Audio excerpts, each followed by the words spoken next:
বিধানসভা নির্বাচন ঘিরে তুঙ্গে উঠেছে বিভিন্ন দলের প্রচার অভিযান। আজ 5টি কেন্দ্রে মুখ্যমন্ত্রীর বিজয় সংকল্প যাত্রা এবং মাজুলিতে ইতিমধ্যেই সম্পন্ন হয়েছে বিজেপির প্রার্থী ভুবেন গামের সমর্থনে প্রচার।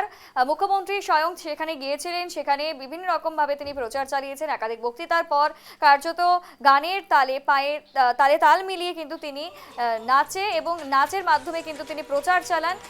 ঠিক এভাবেই কার্যত প্রচার চলবে আজ একাধিক জায়গায়, যেখানে অগপ প্রার্থী বসন্ত দাস, শিশিবরগাঁও বিজেপি প্রার্থী জীবন গগৈ ইত্যাদি জায়গায় কিন্তু প্রচার চলবে। ইতিমধ্যে মুখ্যমন্ত্রী ঠিক কি বলছেন সাংবাদিকদের মুখোমুখি শুনুন। যোৱা কেইটামান বছৰত নিৰন্তৰ এই প্ৰাৰ্থীগৰাকীয়ে মাজুলীৰ যুৱ প্ৰজন্মক মাজুলী বিশ্ববিদ্যালয়ত অধ্যাপনা কৰাৰ সুযোগ লৈ ৰাজনীতিৰ কেন্দ্ৰলৈ ৰূপান্তৰ কৰিব খুজিছিলে। ইলেকশ্যনৰ পিছত এই বিষয়ে আমি চিন্তা কৰিম। ইউনিভাৰ্চিটিৰ প্ৰফেচাৰে যাতে ৰাজনীতি কৰিব নোৱাৰে তাৰ ওপৰত আমি এখন আইন আনিম।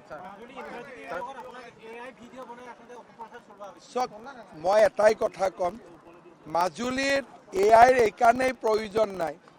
মাজুলীৰ উন্নতি আজি ৰাইজে দেখিছে।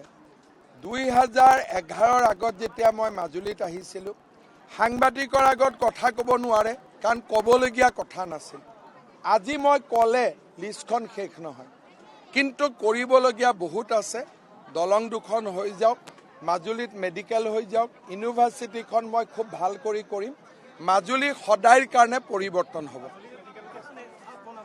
মাজুলীত এডুকেশ্যন হাব বনাব। ইয়াৰ এটা এইকাৰণে সুবিধা আছে, মাজুলীক আমি ইণ্ডাষ্ট্ৰীৰ হাব কৰিব নোৱাৰোঁ, কিন্তু যদি মেডিকেল কলেজ ইউনিভাৰ্চিটি আহে, অসমৰ বাহিৰৰ ল'ৰা ছোৱালীয়ে ইয়াত ভাল পৰিৱেশ পঢ়িব আহিব আৰু আধ্যাত্মিক পৰিৱেশৰ মাজত শিক্ষা, ই এটা ডাঙৰ মণিকাঞ্চন সংযোগ হ'ব।